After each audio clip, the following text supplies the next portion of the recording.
नमस्कार। आज हम बात करने वाले हैं राहु के कुंडली के फर्स्ट हाउस के बारे में।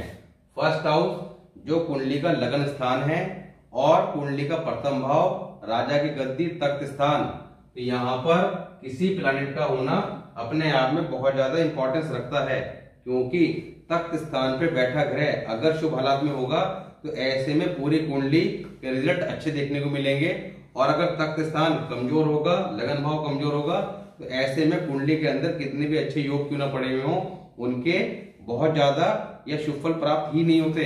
तो यहाँ पर तख्त स्थान में राहु जो एक पापी ग्रह हैं, वो किस तरह का शुभ या अशुभ प्रभाव देंगे आज इसकी बात करेंगे, और कैसे उन्हें ठीक रखा जा सकता है।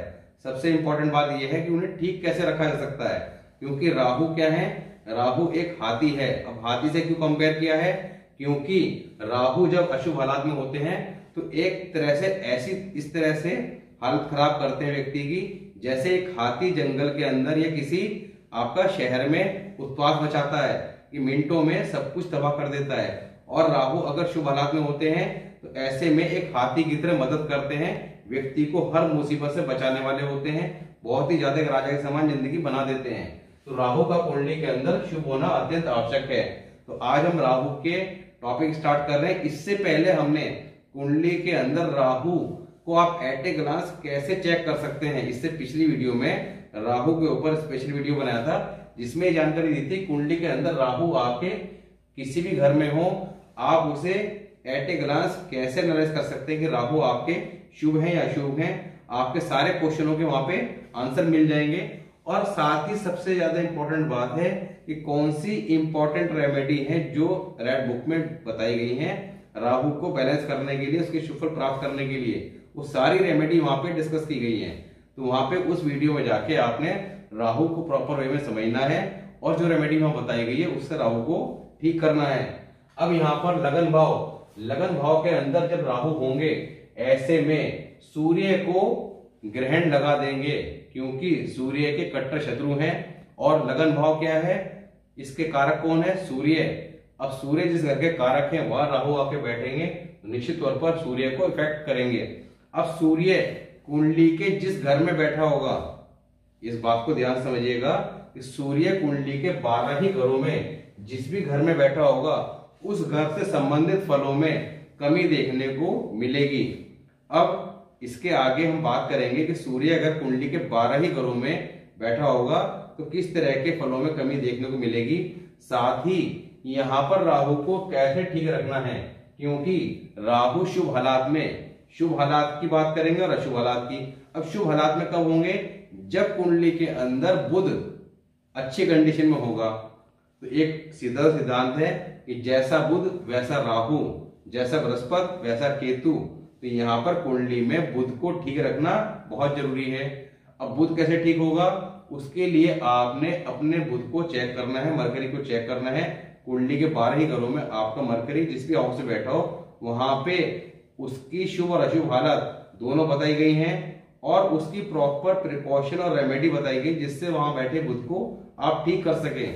तो बुध को कुंडली में ठीक रखना बहुत जरूरी है, क्योंकि बुध क्या है, देखिए बुध और राहु का कनेक्शन क्या है। बुध है हमारी बुद्धि, व्यक्ति का दिमाग कितना तेज है, ये बुध की कंडीशन बताती है। बुध जितना शुभ, ऐसा व्यक्ति उतना ज्यादा बुद्धिमान। पर बुद्धिमान होने के साथ साथ एक वर्ड आता है जीनियस।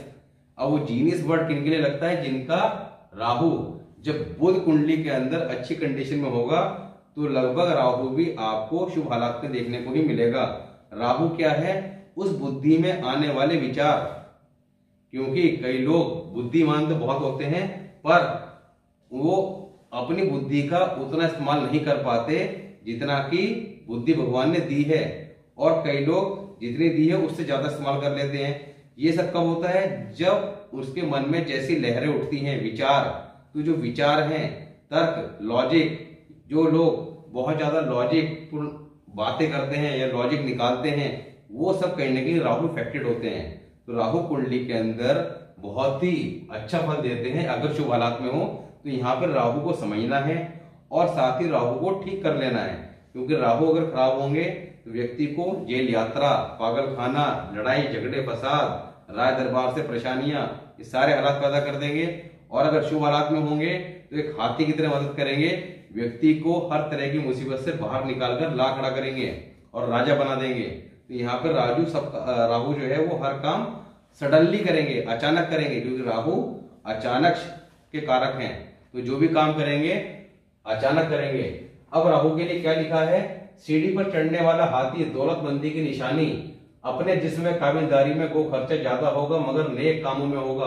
राहु अगर शुभ हालत में होंगे तो ऐसे व्यक्ति खर्च ज्यादा करने वाला होगा और उसका खर्चा शुभ कामों में ही होगा। कुंडली में सूर्य बैठा होने वाले घर में अंधेरा ही होगा। यहाँ पर जैसे ही बताया कि सूर्य कुंडली में कहीं भी हो, उस घर के अंदर फलों में कमी देखने को मिलेगी। अगर एक तरफ किस्मत की हार होगी तो दूसरी तरफ सूर्य की रोशनी या अपना रिजक जाहिर हो जाएगा। यहाँ पर ऐसे व्यक्ति के लिए कहा गया है कि अगर एक तरफ किस्मत की हार होगी, अगर एक तरफ किसी तरह का कोई नुकसान देखने को मिलेगा कि आपका एक काम रुक गया, तो अपने आप ही ईश्वर जो है एक दूसरा रास्ता उसके लिए पैदा कर देगा जिससे उसे आमदनी होगी।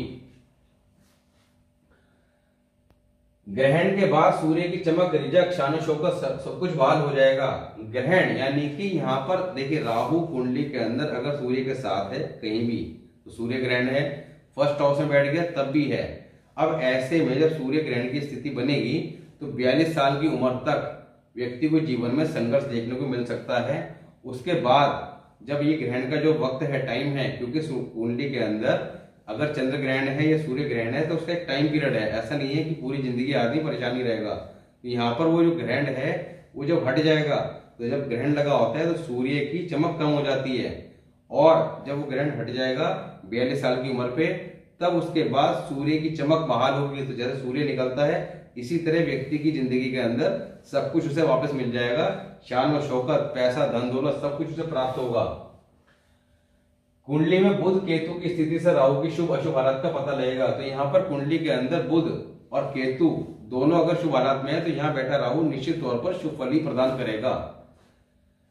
शुक्र साथ, अब शुक्र अगर कुंडली के 7वें घर में है, 7वें घर में शुक्र जो है बहुत ज्यादा शुभ माना गया है, क्योंकि 7वां घर कालपुरुष कुंडली के हिसाब से यहाँ पर 7 नंबर की राशि आती है तुला राशि, और इस घर के स्वामी कौन है, शुक्र। शुक्र अगर शुभ हालात में होते हैं तो 7वां घर गृहस्थी का है, और साथ ही दूसरा घर इसके मालिक है, क्योंकि यहाँ पर वृषभ राशि आती है। तो यहाँ पर धन इत्यादि, तो बहुत ज्यादा धन इत्यादि और गृहस्थ सुखों की, ऐश्वर्य की प्राप्ति होती है। पर राहु क्या है, शुक्र के कट्टर शत्रु। पर राहु की दृष्टि में अगर शुक्र होंगे तब यहाँ पे शुक्र का फल तो खराब होगा, पर ऐसे व्यक्ति के खुद के लिए ये बहुत ज्यादा शुभ फल देगा, क्योंकि राहु यहाँ पर अब सोए हुए नहीं होंगे, उनकी दृष्टि में कोई ना कोई ग्रह होगा, तो यहाँ पे उनका फल अच्छा हो जाएगा पर शुक्र का फल खराब हो जाएगा। तो एक आला मालदार आदमी होगा, बहुत पैसे वाला होगा, मगर औरत की सेहत मंदी ही होगी। मंगल पारा, मंगल अगर 12 हाउस में है, ऐसी स्थिति में क्या होगा, 12 हाउस क्या है, राहु का कारक भाव, राहु का अपना घर, वहां पर जब मंगल आके बैठ जाएंगे तब ऐसी स्थिति में राहु अब जो है कुंडली में शांत हो जाएगा, चुप हो जाएगा, यानी कि ना वो अपना गुड इफेक्ट देगा और ना ही बैड इफेक्ट देगा। अब यहां पर राहु अगर फर्स्ट हाउस में है, कैसी भी हालात में है, शुभ में है या अशुभ में है, तो करना क्या है, नंबर 1, बिल्ली की जेर को सूरज के रंग के कपड़ा, लाल रंग के कपड़े में, या सूरज का जो कलर होता है एग्जैक्टली उस कलर के कपड़े में बांधकर अपने घर में रखना बहुत ही शुभ फल देगा, राहु के फलों को बहुत ज्यादा शुभ कर देगा। साथ ही सूरज की आशिया, सूरज की चीजें, गेहूं का दान करना, यहाँ पर चाहे राहु की हालत शुभ हो या अशुभ हो, ये बहुत ज्यादा शुभ फल देगा, क्योंकि यहाँ पर राहु जो है वो सूर्य को इफेक्ट करेंगे, और सूर्य जो इस घर के कारक हैं उन्हें हमने शुभ करना है। अब क्या होगा, क्योंकि आपको एक चीज बताई थी कि कोई भी प्लांट कुंडली के जिस भी हाउस में बैठा होगा उस हाउस के मालिक और कारक के अकॉर्डिंग उसके रिजल्ट देखे जाएंगे। तो कारक कौन है, सूर्य, और मालिक इस घर के मंगल। पर यहाँ पर वो बात एक अलग है कि राहु बैठ के सूर्य को ग्रहण लगाते हैं, ये एक अलग मैटर है, पर फिर भी सूर्य कारक अगर इस घर का अच्छी कंडीशन में होगा तो वहां बैठा प्लैनेट भी शुभ फल देगा। तो यहाँ पर ये रेमेडी बताई गई है, इसका ये लॉजिक। अब बात करते हैं कि सूर्य अगर कुंडली के 12 ही घरों में जिस भी घर में होंगे तो किस तरह के फल देखने को मिलेंगे। क्योंकि जैसा आपको बताया कि राहु जब फर्स्ट हाउस में होंगे तो सूर्य जिस घर में होंगे उस घर से संबंधित फलों में कमी देखने को मिलेगी। अगर सूर्य फर्स्ट हाउस में है राहु के साथ तो राज दरबार में वहम मंदी शरारतें खड़ी होंगी। सूर्य क्या है, सरकार, राज दरबार, तो वहां से किसी न किसी प्रकार की परेशानी ऐसे व्यक्ति को देखने को मिलेगी। नंबर 2, सेकंड हाउस धर्म स्थान में, तो धर्म के विरुद्ध नास्तिक, पूजा पाठ से नफरत करने वाला, ससुराल के धर्म स्थान की इज्जत न करने वाला। नंबर 3, थर्ड हाउस में भाई बंधु, क्योंकि तीसरा घर किसका है, मंगल का, मंगल इसके कारक है, और तीसरा घर है हमारे भाई बंधु, तो भाई बंधु पर दुख मुसीबतें खड़ी होंगी। फोर्थ हाउस में सूर्य होंगे तब माता खानदान, क्योंकि फोर्थ हाउस इसका है चंद्रमा का, चंद्रमा इसके कारक है, तो चंद्रमा क्या है, मन, माता का कारक, साथ ही लिक्विड कैश। यहाँ पर क्या लिखा है, माता खानदान में खुद जाति आमदन में रोड़ा अटकता होगा, आमदनी में दिक्कत होगी। पांचवा घर किसका है, सूर्य का खुद का अपना घर, क्योंकि कालपुरुष कुंडली के हिसाब से 5 नंबर की राशि आती है। 5वें घर में सूर्य स्ट्रॉन्ग पोजीशन में होते हैं। अब यहाँ पर राहु सूर्य को किसी तरह का इफेक्ट नहीं कर पाएंगे, बल्कि उल्टा उसकी मदद करेंगे। तो ऐसे में कहा गया कि औलाद जरूर होगी, बेशक चाहे निकम्मी हो। छठा घर, अब 6th हाउस के अंदर अगर सूर्य होंगे तब लड़के लड़कियों के रिश्तेदारों की तरफ से तोहमतें, लांछन देखने को मिलेंगे। 7वां घर किसका, गृहस्थी का, वहां पे सूर्य जब बैठे होंगे तब, जब 7वें घर में सूर्य होते हैं तो यहाँ पर शुक्र के फल को वैसे इफेक्टेड करते हैं और अशुभ हालात में जाते हैं तो और ज्यादा करते हैं। अब क्योंकि फर्स्ट हाउस से दृष्टि कहाँ आएगी, 7th हाउस में सूर्य पर, तब गृहस्थी हालात में मंदे वाकयात, यहाँ पर गृहस्थी के सुखों में लड़ाई झगड़े कमी देखने को मिलेगी और अदालती कार्रवाई हो सकती है। 8वें घर में अगर सूर्य है तब बिना वजह खर्चा, आमदनी, आदमी की रोटी कुत्ता खा गया, यानी कि ऐसे व्यक्ति का काम जो है दूसरा व्यक्ति छीन सकता है या किसी न किसी प्रकार के दिक्कत परेशानी उसे दे सकता है। 9th हाउस में धर्महीन, क्योंकि 9th हाउस किसका, बृहस्पति का, तो धर्महीन, धर्म को नहीं मानने वाला। बुजुर्ग, बृहस्पति हमारे बुजुर्गों का कारक है, बुजुर्गों के बनाए मंदिर को लाइब्रेरी बनाने का शौकीन होगा। 10वें घर में सूर्य है, दुनियावी बैतवारी की जिंदगी, आम रवैया होगी। 11वें घर में अहंकार से दूसरे अच्छे लोगों को भी परेशान करे। 12वां घर रात की नींद हराम करेगा। तो यहाँ पर ये हमने शॉर्ट में बात करी सूर्य कुंडली के 12 घरों में हो। आप डिटेल में समझने के लिए कुंडली के 12 घर किन चीजों को रिप्रेजेंट करते हैं उसके लिए हमने स्टार्टिंग के अंदर वीडियो बना रखी है, पार्ट 2 में या 1 में, वहां जाके आप समझ सकते हैं कि कुंडली के 12 ही घरों से क्या क्या चीजें देखी जाती हैं। तो अब बात करते हैं मंदी हालात की और कैसे उसे ठीक किया सकता है। अब मंदी हालात देखिए, राहु जब ऐसे किसी व्यक्ति की कुंडली में फर्स्ट हाउस में होगा तब क्या कहा गया है कि ऐसे व्यक्ति की पैदाइश के वक्त आंधी, तूफान, बारिश, बिजली भाग जाना, अस्पताल में हो तो बिजली चली जाना, इस तरह के हालात देखने को मिलेंगे। और उसके नाना नानी भी जिंदा होंगे या उसके पैदाइश के वक्त उसके पास होंगे। टेवे वाले के जद्दी घर के सामने जिस व्यक्ति के कुंडली के फर्स्ट हाउस में राहु अशुभ हालात में होगा, ऐसे में व्यक्ति जिस घर में पैदा होगा उस वक्त उस घर के सामने जो घर होगा उस घर के हालात अच्छे नहीं होंगे, या तो उजड़ा हुआ होगा या खाली प्लॉट हो सकता है उजड़ा हुआ, या उस घर में कोई औलाद ना हो यानी कि निसंतान हो सकता है। इस तरह की स्थिति देखने को मिलेगी। 40 साल की उम्र तक राहु से संबंधित कारोबार, रिश्तेदार मंदे असर के होंगे। तो 40 साल की उम्र तक राहु से संबंधित काम, कोयले का या बिजली इत्यादि का काम करना अशुभ फल देगा। साथ ही जो ससुराल है उसकी हालत भी शुभ नहीं होगी या उनसे मिलकर किसी तरह का काम करना शुभ फल नहीं देगा। राहु की उम्र 11, 21, 42 में पिता पे भी किसी न किसी प्रकार का कष्ट देखने को मिलेगा। पिता के सेहत को लेके या उनको धन के संबंध में किसी प्रकार की समस्या अवश्य देखने को मिलेगी। सूरज बैठा होने वाले घर की किस्मत को सब जगह ग्रहण लगा होगा। जैसा आपको बताया था कि जब राहु फर्स्ट हाउस में होगा, ऐसे में सूर्य कुंडली के अंदर जिस भी घर में होगा उसके अशुभ फल होंगे। पर यहाँ पे जब राहु अशुभ हालात में होगा तो ये अशुभ फल और ज्यादा देखने को मिलेंगे। अगर खुद सूर्य को नहीं, अब यहाँ पर एक चीज को आप समझिएगा कि सूरज जहां कुंडली में बैठा होगा उस घर के रिजल्ट खराब होंगे, सूर्य का नहीं। सूर्य क्या है? आपका शरीर, आपकी आत्मा। तो यहाँ पर सूर्य इफेक्टेड नहीं होगा, सूर्य जिस घर में बैठा होगा उस घर के फल खराब होंगे। सिवाय खान नंबर 3, तीसरे घर के अंदर अगर सूर्य बुध की युति है तब ऐसे में सूर्य के फल को किसी तरह का कोई बैड इफेक्ट नहीं आएगा, ना ही तीसरे घर पे किसी तरह का बैड इफेक्ट आएगा। और अदालत की कुर्सी पर राजा की बजाय गुर्राने वाला हाथी बैठा होगा। अब यहाँ पर ये क्या है? कुंडली का तख्त स्थान, राजा की गद्दी, अदालती। अदालत क्यों कहा गया है? क्योंकि यहाँ पर राजा जब बैठ जाता है तो न्याय करता है। तो अदालत की गद्दी, राजा की कुर्सी पर अब राजा ना बैठकर अब गुर्राने वाला हाथी बैठा होगा। आगे क्या कहा है? चलती गाड़ी में रोड़ा अटकाना आम बात होगी। जब कुंडली के अंदर राहु अशुभ हालात में होता है तब ऐसे व्यक्ति के जीवन में चलते चलते कामों में अचानक बाधा उत्पन्न होना। राहु क्या है? बाधा का कारक। तो बाधा उत्पन्न करना, कोई काम हमारा लगभग 99% पूरा हो गया, या बिजनेस के अंदर किसी काम में डील 99% आपको पक्की दिखाई दे रही है, पर लास्ट मोमेंट पे कोई ना कोई दिक्कत आएगी।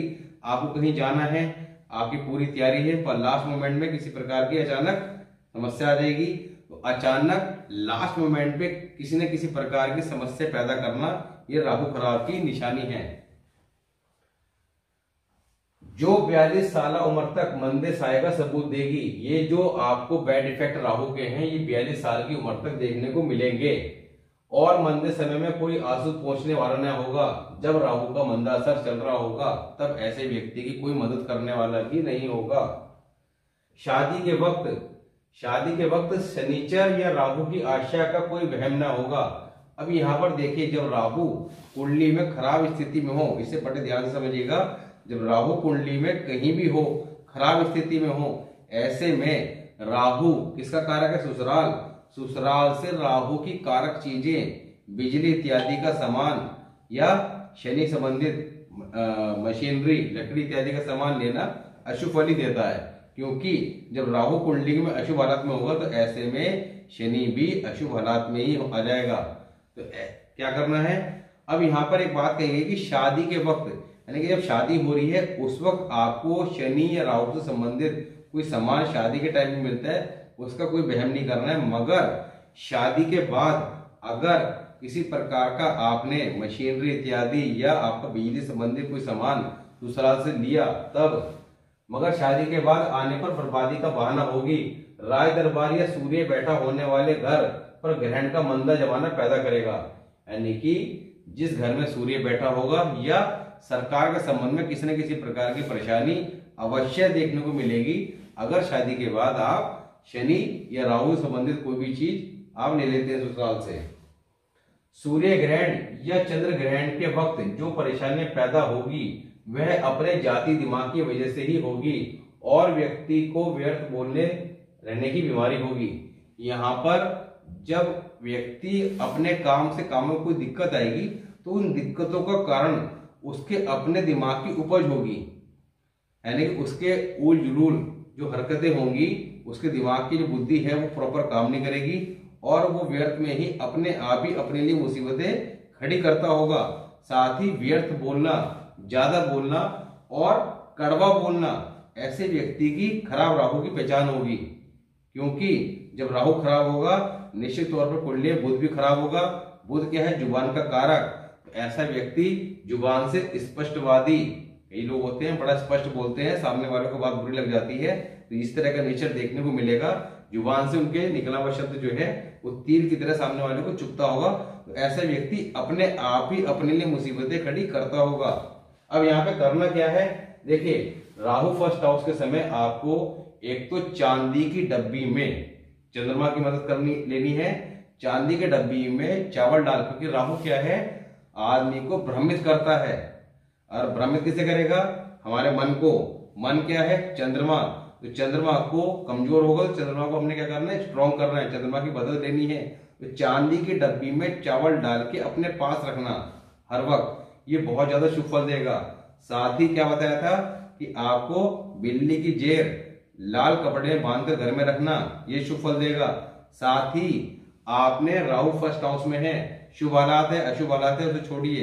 एक तो चांदी की डब्बी में चावल डाल के रखना, दूसरा गेहूं को आपको दान करते रहना, किसी गरीब को कर दें, सफाई कर्मचारी को कर दें, या आपको मंदिर में दे दें, कहीं भी दें, दान करते रहें। तो ये आपको राहु के अशुभ फलों से बचाएगा। साथ ही आपने कुंडली में अपने बुध को चेक कर लेना है, तो बुध के हालत जैसी है तो बुध को आपने ठीक कर लेना है, तो उसके ऊपर आपने वीडियो में जाके चेक कर लेना। तो ये आप काम कर लेते तो राहु निश्चित तौर पर यहाँ पर शुभ फल देना प्रारंभ कर देगा।